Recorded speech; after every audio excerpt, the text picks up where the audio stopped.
वाराणसी के ज्ञानवापी केस में सर्वे हो रहा है, लेकिन अब सर्वे की बात मथुरा के श्री कृष्ण जन्मभूमि में भी उठाई गई है। हमारे साथ बात करने के लिए मनीष यादव हैं। मनीष वो व्यक्ति हैं जिन्होंने मथुरा में श्री कृष्ण जन्मभूमि को लेकर के जो केस दायर हुआ है, इन्हीं का वो पहला केस है और इनकी तरफ से ही अब सर्वे की बात की गई है। पहले तो मनीष, आपकी तरफ से जो सर्वे की बात की गई है, किस बिहाफ पे की गई है और क्या डिमांड रखी गई है? ये आपके माध्यम से पहले तो सभी देशवासियों को जय श्री कृष्ण। और सर्वे की जो डिमांड रखी गई है उसमें जो बनारस में सर्वे चल रहा है काशी में, उससे प्रभावित होकर ये लोग वहाँ साक्ष्य और जो कलाकृतियाँ बनी हुई हैं ईदगाह में सब मिटा रहे हैं। इसलिए हम लोगों ने न्यायालय से डिमांड की कि जल्द से जल्द एक वरिष्ठ अधिवक्ता कमिश्नर नियुक्त किया जाए और उसका वीडियोग्राफी सर्वे हो, जिसमें वादी प्रतिवादी और वरिष्ठ अधिवक्ता अतिरिक्त दिए जाए, जिससे वहाँ की सच्चाई जो है जनता के सामने आ सके और न्यायालय को उस पर आदेश देने में और आसानी हो। आपकी जो पिटीशन थी, याचिका थी, उसमें सर्वे की बात पहले नहीं थी, अब सर्वे की बात हो गई। क्या ज्ञानवापी केस को देखते हुए आपको भी लगा कि सर्वे हम करा दें? नहीं, हमारे पिटीशन में ऑलरेडी सर्वे की बात पहले से थी। हम लोगों ने एक एप्लीकेशन अलग से भी मूव की थी एएसआई सर्वे की, लेकिन अब हमने दी है वीडियोग्राफी सर्वे की कि एक अधिवक्ता कमिश्नर नियुक्त। पहले न्यायालय अपने स्तर से सर्वे कराता, लेकिन ये लोग बनारस से प्रभावित हो चुके हैं। ये यहाँ साक्ष्य मिटा रहे हैं, कलाकृतियाँ तोड़ रहे हैं और वहाँ निर्माण कार्य भी चल रहा है। कैसा निर्माण कार्य चला? साक्ष्य मिटाने का ही कार्य चल रहा है।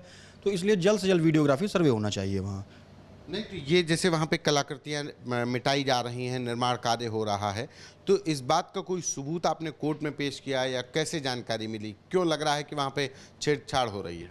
देखिए, हम लोगों ने माननीय न्यायालय को एक प्रार्थना पत्र दिया, उसमें स्पष्ट किया है कि माननीय न्यायालय अपने स्तर से भी जांच करा ले। हम लोगों को एक गुप्त सूचना मिली थी, जिसके आधार पर हम लोगों ने प्रार्थना पत्र दी। अगर वहाँ कोई ऐसा निर्माण कार्य नहीं चल रहा है तो ईदगाह कमेटी के जो लोग हैं उनको तत्काल जवाब दाखिल करना चाहिए, लंबित नहीं करना चाहिए। 1 जुलाई तक का समय है।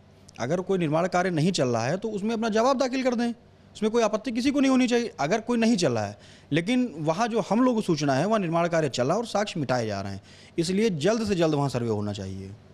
तो अब कोर्ट ने क्या कहा है, कब सर्वे होगा? क्योंकि हाई कोर्ट ने भी कह दिया कि सारी याचिका एक साथ क्लब करके 4 महीने में उनका निस्तारण होना है, लेकिन आपकी तरफ से जो अब नई याचिका डाली गई है, नई एप्लीकेशन डाली गई है, इस पर क्या, कब? देखिए, हाई कोर्ट के आदेश के बाद हम लोगों ने जो प्रार्थना पत्र कल दिया है, तो उसके बाद माननीय सिविल जज सीनियर डिवीज़न ने सारे मुकदमों को एक साथ क्लब कर दिया है। सब में 1 जुलाई डेट दी गई है और सर्वे की एप्लीकेशन 1 जुलाई को डिसाइड हो जाएगी। अगर कोई पक्ष जवाब नहीं देगा तो उनके खिलाफ एक्स पार्टी भी डिसाइड हो जाएगा और पूरी उम्मीद है हम लोगों को 1 जुलाई को सर्वे का डिसीजन आ जाएगा कि कब और कैसे सर्वे होगा। एक सवाल इस बात का है कि जो मथुरा का श्री कृष्ण जन्मभूमि का जिस मुद्दे को लेकर के आप कोर्ट में गए हैं, वहाँ पर एक समझौता हुआ था, 1967 में समझौता हुआ था। वो समझौता क्या था और उस समझौते को कैसे आपने चैलेंज किया है? देखिए, वो 1967 की जो डिक्री है ऑलरेडी हाईकोर्ट उसको खारिज कर चुका है, उसको ही हम लोगों ने चैलेंज किया है। जिस चीज़ को हाईकोर्ट कह चुका है कि फर्जी है, उसी को लागू कर दिया जाए। और आप इसका एक सादा सा उदाहरण है कि किसी के अन्य के मंदिर या मकान का समझौता करने वाला एक थर्ड पर्सन कौन हो सकता है, जो अधिकृत ही नहीं है। वो एक फर्जी संस्थान ने समझौता किया था जो खारिज हो चुका है, उसी को हमने चैलेंज भी किया है। तो आपके इस जो पिटीशन, जो याचिका दायर की गई थी, तो क्या इसमें श्री कृष्ण जन्मभूमि के वो जो अधिकृत संस्था है उनको पार्टी बनाया गया? देखिए, श्री कृष्ण जन्मभूमि सेवा संस्थान और श्री कृष्ण जन्मभूमि ट्रस्ट, ये दोनों हमारी विपक्षी पार्टियां बनाई गई हमारे मुकदमे में। इसके अलावा शाही ईदगाह इंतजामिया कमेटी और सुन्नी सेंट्रल वक्फ बोर्ड, ये 4 लोग हमारी पार्टियां हैं। क्योंकि मंदिर तो पार्टी बनता ही है, ये सिविल सूट में मंदिर तो सबसे प्राथमिकता पार्टी बनना है, उसके बिना तो मुकदमा ही नहीं चल सकता, इसलिए उनको भी पार्टी बनाया गया। एक आखिरी सवाल है कि वर्शिप एक्ट की बात होती है, ज्ञानवापी केस में भी वर्शिप एक्ट बहुत चर्चा में आया कि वर्शिप एक्ट के तहत वहाँ पर श्रृंगार गौरी में पूजा करने की बात की गई। क्या वर्शिप एक्ट आपके केस में नहीं लागू होगा? देखिए, जो 1991 का प्लेसेस ऑफ वर्शिप एक्ट है, ये एक पूजा स्थल अधिनियम है, ये हम पे नहीं लगता है। उसका कारण ये है चूँकि ईदगाह कोई पूजा स्थल नहीं है, ये सिर्फ पूजा स्थलों पे लगता है, इसलिए कहीं से भी हम पे लागू नहीं होता है ये। और अगर कोई कहता है लागू होता है तो हमको रिटर्न में क्वेश्चन करेगा, रिटर्न में उसका हम जवाब देंगे।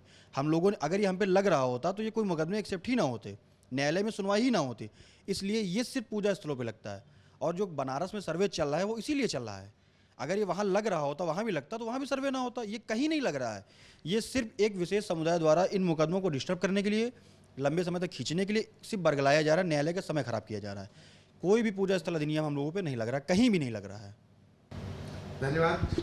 ये मनीष यादव, जिन्होंने मथुरा श्री कृष्ण जन्मभूमि के मामले में जो याचिका दायर की थी, उस मामले में अब अगली सुनवाई 1 जुलाई को होगी और उस 1 जुलाई को तय होगा कि मथुरा में भी सर्वे होगा वीडियोग्राफी के साथ या नहीं। कैमरा पर्सन रोहित के साथ संतोष कुमार, आज तक।